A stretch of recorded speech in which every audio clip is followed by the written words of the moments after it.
I give the floor now to the representative of Pakistan. Thank you, Madam President. We would like to also join colleagues in thanking Director General Grossi and Under Secretary General Di Carlo for their briefings. Madam President, Pakistan strongly condemns unjustified and illegitimate aggression by Israel against the Islamic Republic of Iran. Pakistan stands in resolute solidarity with the brotherly people of Iran. We offer our sympathies and condolences on the loss of life and damages due to these heinous attacks.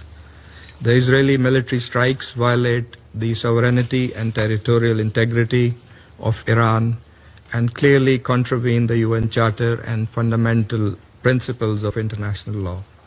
We unequivocally denounce these blatant provocations, which constitute a grave danger and a serious threat to the peace, security, and stability of the entire region and beyond, with serious implications. Iran has the right to self-defense under Article 51 of the UN Charter. Madam President, these attacks follow a dangerous pattern of Israeli irresponsible conduct marked by ongoing military operations in Gaza and repeated cross-border strikes in Syria, Lebanon, and Yemen, demonstrating a consistent and deliberate disregard for international norms. Israel's actions in the Middle East reflect a continuing pattern of unilateral militarism in flagrant violation of Article 2.4 of the UN Charter and represent acts of aggression as defined under General Assembly Resolution 3314 of 1974. Israel's serial breaches of sovereignty normalize impunity, erode the authority of the United Nations, and gravely undermine the international order. Such blatant aggression and contempt for international law has already had devastating consequences. In Gaza, tens of thousands of civilians have been killed as a result of Israeli military onslaught, and a humanitarian catastrophe has unfolded under an illegal blockade that has in fact been there for over 15 years. In Syria, Yemen, and Lebanon, Israeli airstrikes have repeatedly targeted sovereign territory, undermining regional stability and exacerbating tensions. The fact that these attacks against Iran have happened in the middle of a negotiations process aimed at finding a peaceful diplomatic solution to the Iranian nuclear issue makes it all the more morally repugnant and against international norms. These actions risk eroding the trust and sanctity of the negotiations process, so crucial for the peaceful settlement of these issues. Madam President, Pakistan reaffirms its support for the resolution of the Iranian nuclear issue through peaceful means, diplomatic engagement, and sustained dialogue. The JCPOA was an outcome of painstaking and arduous yet constructive negotiations. It charted a roadmap to comprehensively address the concerns of the parties involved by clearly defining their relevant obligations and responsibilities. The illegal use of force against Iran and the ensuing situation are likely to frustrate the ongoing diplomatic efforts and could destabilize a region that is already under very severe stress. The ongoing diplomatic context to reach a negotiated deal and other endeavors to promote regional peace and security must not be allowed to be appended. It is highly regrettable that these attacks have happened when the IAEA was continuing its verification activities in Iran. Such actions threaten the IAEA's technical work, which should be supported and not disrupted.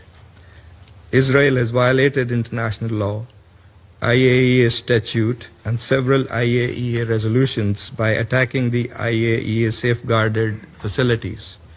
In addition to serious violation of international law, these attacks risk setting a dangerous negative precedent and pose a grave threat to safety of populations in the region and around the globe.